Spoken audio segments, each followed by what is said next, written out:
अस्सलाम वालेकुम फ्रेंड्स, कैसे हो आप सब। आई होप कि आप सब ठीक होंगे और मैं भी बिल्कुल ठीक हूँ। आज सुबह बच्चों को भेजने के बाद मैं 1 मिनट भी नहीं लेटी हूँ।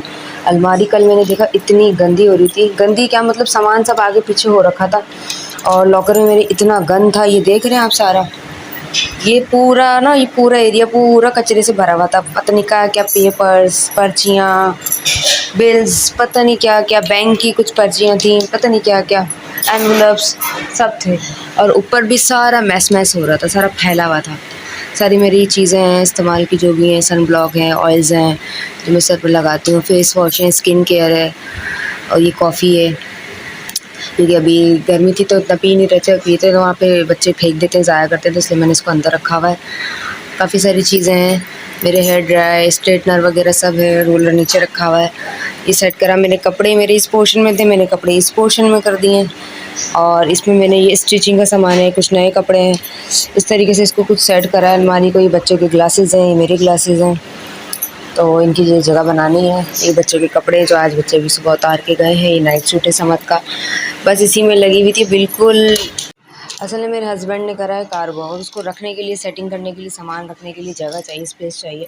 ये भी काफ़ी दिनों से ऐसा था, मतलब बस बच्चों के कपड़े मैंने तय करके लगा दिए थे अलमारी में, तो बस ये था। और इसमें सामान रखा हुआ है। ये मेरी बहन ने मुझे एनिवर्सरी पे दिए थे टॉप्स, वो है। ये मेरे बेटे की घड़ी है जो पिछली बार उसको उसके मामू ने दी थी। ये मेरे स्टॉलर्स हैं। ये चादरें देखें जो कितनी प्यारी सी मेरी बाजी ने दी थी मेरे को। ये कैचर वगैरह मैंने लगाए हुए हैं। अलमारी मुझे चेंज करनी है, देख रहे हैं आप, टूट रही है। कल मैं गई थी फर्नीचर देखने ही, बट मुझे फर्नीचर पसंद नहीं आया, तो इसलिए मैंने उसकी वीडियो क्लिप ली तो थी, लेकिन मैंने ऐड नहीं करा व्लॉग में। आज व्लॉग मैंने अपलोड किया है। तो बस आज की रूटीन कुछ ऐसी है। और मेरे हस्बैंड का इतना फालतू सामान है ना, मैंने सब फेंक दिया। बस एक ये हैंडी कैम रखा है, मैं उनको कॉल कर रही हूँ और वो कॉल अटेंड नहीं कर रहे हैं, पता नहीं कहाँ बिज़ी हैं। तो मैंने ये रखा है, मैंने कहा ये रखूँ या फेंक दूँ या बनवाएंगे इसको, क्या है क्या नहीं है। बहुत पुराना है, मेरी शादी से भी पहले का है, 12-13 साल पुराना है ये, 11 साल तो मेरी शादी को ही हो गए। तो अब ये इस्तेमाल में जब से आ नहीं रहा है, रखा हुआ ये, क्या करना है इसका क्या नहीं करना, हो सकता है वो सही करा लें, शादी में काम आ जाए। अब मैं उनको कॉल कर रही हूँ पर वो कॉल ही नहीं अटेंड कर रहे हैं। चलें फिर मिलते हैं थोड़ी देर में। अम्मी को मैंने भेजा है नाश्ते के लिए कुछ लेने के लिए, वो आ जाएँ तो फिर नाश्ता करते हैं। टाइम हो रहा है 11:15 और मैंने अभी तक नाश्ता नहीं किया, बस सुबह चाय पी थी बच्चों के साथ। उसके बाद मैं अलमारी समेटने लगे, पूरी ऊपर से नीचे तक पूरी अलमारी साफ़ करी, झाड़ी, लॉकर पूरा खाली करा, लॉकर में ज्वेलरी वगैरह सेट करी। और उसके बाद मैंने कहा चलो एक छोटा सा क्लिप ले लेते हैं, ब्लॉग की ओपनिंग करते हैं और फिर जो दिन भर होगा वो आपसे शेयर करेंगे। आई होप कि आपको पसंद आए। हाँ तो फ्रेंड्स, मैं बना रही हूँ चाय अपने, अम्मी और फ़रहीन के लिए। सही है ना फ़रहीन, इतनी 3 कप, और तो कोई भी नहीं है। फ़रहीन कर रही है सुबह का काम यानी कि सफाई। अभी फ़िलहाल वो किचन साफ़ कर रही है, उसके बाद करेगी रूम की सफाई और उसके बाद आपसे मिलते हैं। हाँ तो फ्रेंड्स, जब तक बन रही है चाय मैं आपको कुछ दिखाती हूँ। ये आप बॉक्स देख रहे हैं ना, ये मेरी शादी का है। तो ये मेरी शादी के वक्त सेट मुझे जो चढ़ा था मैं वो दिखाती हूँ आपको। मतलब 10-11 साल पहले किस तरह के सेट चलते थे, ये देखिए। अब इसकी हालत कुछ ऐसी है।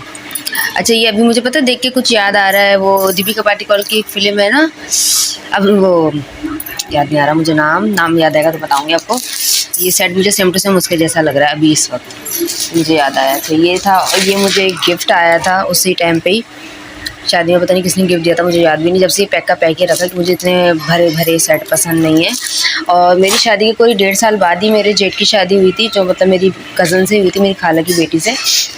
तो उसकी शादी पे मैंने अपनी बारात वाला शरारा ही पहना था। तो मुझे ये ज़्यादा हैवी लगता था, ये वाला सेट मेरा बारात वाला हैवी लगता था, तो मैंने ये सेट ख़रीदा था उस टाइम पे। कोई मेरी शादी के 2 साल बाद उनकी शादी हुई है, मेरा सुबान था 8-9 महीने का।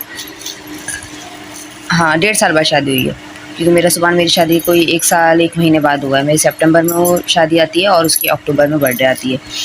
तो ये मैंने फिर ख़रीदा था और ये मैंने एक ही बार पहना है, ये देखें, ये मैंने एक ही बार पहना है।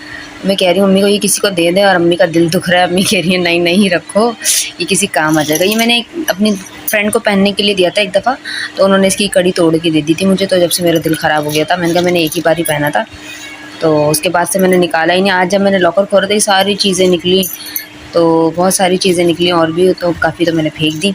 लेकिन ये चीज़ें ऐसी थी कि चलो यार किसी के काम आ जाएगा। जैसे यहाँ पे हमारे इधर पठान बहुत रहते हैं और गरीब भी हैं बेचारे, तो अब मैंने बोला उनके किसी की शादी वादी होगी तो उनको दे देंगे। उस टाइम पे ये सेट मुझे बहुत पसंद आया था, बहुत ज़्यादा। तो फिर मैंने ये सेट पहना था अपने शरारे के साथ, बारात की शरारे के साथ, उनकी बारात में। वैसे मेरा जो निकाह का सूट के साथ का था सेट वो ये था, ये देखें। लेकिन ये ना थोड़ा ब्लैक ब्लैक सा हो गया, ज़ाहिर सी बात है ये गिलिट पे शायद बना होता है, ये किस पे, मोबाइल में तो बहुत अच्छा लग रहा है कैमरे पर, लेकिन वैसे देखने में इतना अच्छा नहीं लग रहा। थोड़े से इसमें ब्लैकनेस सी आ रही है, ये देखें इसमें काफ़ी आ रही है ब्लैकनेस। ये शायद कोई कटदाना है क्या है ये, इसमें मुझे नहीं पता। तो ये थोड़ा काला काला सा हो गया, लेकिन ये वाला बिल्कुल ओके है, ये ओके है। अम्मी कह रही हैं ये तो बिल्कुल मत दो, ये तो मैंने एक दफ़ा भी नहीं पहना है। तो मैं कह रही हूँ अम्मी मैं कब पहनूँगी, मुझे इतने हैवी सेट पसंद ही नहीं है, मैं सिर्फ इयररिंग पहनती हूँ ज़्यादातर, तो खैर गोल्ड के ही पहनती हूँ अब। और जब गोल्ड नहीं था और इतने मतलब वो नहीं थे हम, तब भी मैं नहीं पहनती थी। कभी अगर मजबूरन पहनना ही पड़ता था तो छोटी छोटी सी बालियाँ वगैरह ले लेती थी आर्टिफिशियल, वो सिर्फ प्रोग्राम घंटा 2 घंटा पहनती थी और जस्ट वहीं उतार के बैग में डाल देती थी। और उसके बाद भी मेरे कान दुखने लगते थे। तो देखेंगे किसी के काम आ जाएंगे, किसी को दे देंगे सेट। मैं आप लोगों को अपनी शादी के बारे में बताती हूँ। मेरी शादी ना बड़ी जद्दोजहद से हुई है। मेरी शादी, मेरे ससुराल वाले मेरी शादी के बहुत खिलाफ थे, मतलब हमारी शादी है, हमारी पसंद की शादी हुई, लव मैरिज हुई है। और कोई 4-5 साल या शायद ज़्यादा ही, मुझे एक्जैक्टली याद नहीं है। तो हम लोगों का रहा और उसके बाद मेरी शादी हुई, और शादी भी ऐसी हुई थी कि मानो ऐसा लग रहा था कोई जंग फतह की हो। मुझे अपनी शादी की कोई भी मोमेंट अच्छे से मतलब याद नहीं हो। मैं कभी कभी याद भी करने की कोशिश करती हूँ, मगर इससे बेहतर है मैं नहीं याद करूँ। और पता है मेरा अभी कुछ दिन पहले अम्मी और हम लोग बातें कर रहे थे, तो मैंने अम्मी को बोला, मैंने कहा मैं सोच रही हूँ फरीन की शादी में ना मैं ना अपने लिए ब्राइडल लहंगा बनवा लूँ। और अपनी शादी तो मैंने इन्जॉय की ही नहीं, तो फरीन की शादी में ऐसा मैं इन्जॉय करती हूँ जैसे मेरी शादी हो रही हो। रफ़ीक भी यहाँ होंगे, तो जब से रफ़ीक गए हैं तो मेरी बहन की भी शादी हुई, कज़न्स की भी शादी हुई। मतलब कज़न्स ऐसे नहीं है, मतलब पप्पो का बेटा जो कल पप्पो हमारी आई थी, मतलब मेरे लिए बिल्कुल मेरा भाई है। मतलब मैं ये नहीं बोलती कि मेरा पप्पो का बेटा, मैं कहती हूँ मेरा भाई है वो। मतलब इतना हम लोगों में प्यार है। तो इतनी मैंने उसमें मतलब वो किया कि यार मेरी भी शादी ऐसी हो, मतलब सबकी देखते थे, उनका अल्लाह मेरी शादी तो ऐसी हुई नहीं। तो मैं बड़ी एक्साइटेड हूँ फरीन की शादी के लिए। और रफ़ीक की छुट्टी काफ़ी पहले थी, लेकिन मैंने उनको डिले करा के मैंने बोला नहीं आपने शादी में ही आना है, इसलिए कि अगर आप नहीं होंगे तो शादी में मज़ा नहीं आएगा और मैं बिल्कुल इन्जॉय नहीं करूँगी। और मैंने कहा अगर आप शादी पर नहीं होंगे मैं शादी में नहीं रुकूँगी, मैं चली जाऊँगी कहीं, मैं भी शादी में नहीं बैठूँगी। इतना मैंने उनको करा, कहने लगा अच्छा बाबा अच्छा मैं शादी में आ जाऊँगा। तो यूँ करके उन्होंने अपनी छुट्टी को आगे बढ़ा दिया। अब ये कि वो शादी पे आएंगे और हम शादी खूब इंजॉय करेंगे, खूब मज़ा आएगा। और वैसे भी मुझे इनके बिना कोई प्रोग्राम अच्छा नहीं लगता, लेकिन मजबूरी ये करना पड़ता है, क्या करें, दुनिया है।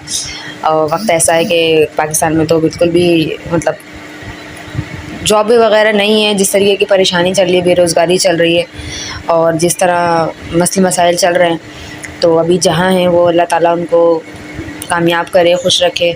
और हम लोग के नसीब से, उनके नसीब से अल्लाह ताला उनको बहुत दे कि आगे भी सब अच्छा हो। और आप लोग की दुआएं रही, आप लोग का सपोर्ट रहा तो हम आगे इंशाल्लाह और तरक्की करेंगे, हमारे बच्चे अच्छे फ्यूचर हो जाए उनका, बस यही दुआ है। और आप लोगों से भी कहते हैं कि हम लोग के लिए दुआ किया करें प्लीज़, कि सब बच्चियों के नसीब अच्छे हों, अल्लाह ताला सब के नसीब अच्छे करे। मेरे ससुराल वाले आज तक भी मेरे ख़िलाफ़ थे या हैं भी, मैं भी कुछ कह नहीं सकती, क्योंकि हम मिलते जुलते तो हैं, लेकिन एक जैसे मतलब एक वो बात नहीं है जैसा मैं चाहती थी, वो चीज़ नहीं है, मैंने वो चीज़ महसूस नहीं करी आज तक। वैसे वो लोग बहुत अच्छे हैं, बहुत मतलब वो हैं कि जाती हूँ तो बहुत इज़्ज़त करते हैं, बहुत केयर करते हैं, लेकिन फिर भी कहीं ना कहीं कुछ कमी है। क्योंकि देखिए शुरुआत से ही अगर नाइतफ़ाक़ियाँ शुरू हो जाए ना तो एंड तक रहती हैं। मैंने 10 साल बहुत कोशिश करी कि मैं किसी तरह उनको वो कर लूँ, कन्विंस कर लूँ कि मतलब कि आप लोग जैसा सोचते हो मेरे लिए या जैसा आप फ़ील करते हो ऐसा नहीं है, सब अच्छा है, बट मैं ऐसा नहीं कर पाई, ये मेरा बैड लक है। लेकिन मैंने सब कुछ छोड़ के अल्लाह पे छोड़ दिया। मैंने कहा बस, कहते हैं ना इंसान तो खुदा से भी खुश नहीं है, उससे भी शिकवे करता रहता है, या अल्लाह तूने ये क्या किया, या अल्लाह तूने ये क्या किया, तो बंदे से क्या खुश होगा। तो ये चीज़ मैंने एक्सेप्ट कर ली है, तो अब मैं बहुत खुश हूँ। 1-1.5 साल हो गया, वरना 1-1.5 साल पहले तक मैं भी बहुत टेंशन में रहती थी, डिप्रेशन में रहती थी। छोटी सी भी कोई बात हो जाती थी बहुत सोचती थी। फिर आहिस्ता आहिस्ता ख़ुद को बदला, अब जाके इस मकाम पे हूँ कि मुझे कोई फ़र्क नहीं पड़ता। मैं कहती हूँ बस मैं, मेरे बच्चे, मेरे हस्बैंड, बस हम हमारी ज़िंदगी है। कोई बुलाता है ठीक है चले जाते हैं खुशी से, नहीं बुलाया तो हम दिल में मलाल नहीं करते, लो उनको बुला लिया और हम सगे थे हमें नहीं बुलाया। तो अब मैंने इन बातों को बिल्कुल ख़त्म कर दिया। मैंने कहा बस सब ठीक है, जो है इट्स ओके, अल्लाह हाफिज़। जो आए ठीक, नहीं आए ठीक, जो जैसे खुश है भई अल्हम्दुलिल्लाह सब वैसे खुश रहें। जी friends, welcome back to our channel. उसके बाद मैंने नाश्ता किया और फिर सारे झाड़ पोंछ करी, पूरे जाले लग रहे थे इधर से उधर तक, पूरे सारे जाले वाले झाड़े, झूमर साफ किया, वहाँ से भी दिखे। बस ये कोना रह गया बक्से वाला, इसके ऊपर बहुत सारा सामान रखा है, ये सारा कल हटाएंगे और इसको खोलेंगे, इसके अंदर का जो सामान है वो निकालना है और कुछ रखना है वो करेंगे। और बाहर का भी सारा झाड़ पोंछ करी, किचन की सारी झाड़ पोंछ करी, क्योंकि बारिश की वजह से ना बहुत जल्दी जल्दी जाला लग रहा था और बहुत ज़्यादा गंदा गंदा और था। अम्मी 2-3 दिन से बोल रही थी, लेकिन कभी कोई आ रहा था, कभी मेरी तबीयत ख़राब, कभी अम्मी की तबीयत ख़राब, तो आज फरीन और मैंने दोनों ने मिलके पूरा घर साफ किया। फरीन तो अभी भी बेचारी लगी हुई है वॉशरूम में, सब क्लीन कर रही है। मैं नहा वा के फ्री हो गई, बच्चों को ट्यूशन का मेरे को देना था, जो भी इनका होमवर्क वगैरह वो सुनना था। तो अभी तक इतना ही, क्योंकि आज मैं बहुत थकी हूँ। आज मैं सुबह की उठी हुई हूँ 5 बजे की और अभी तक मैं नहीं सोई हूँ, ना मैं लेटी हूँ। टांगें मेरी इतनी टूट रही हैं, जवाब दे रही हैं। तो ये कि सलाम कर लो, हाय नहीं बोलते, अस्सलाम वालेकुम बोलते हैं।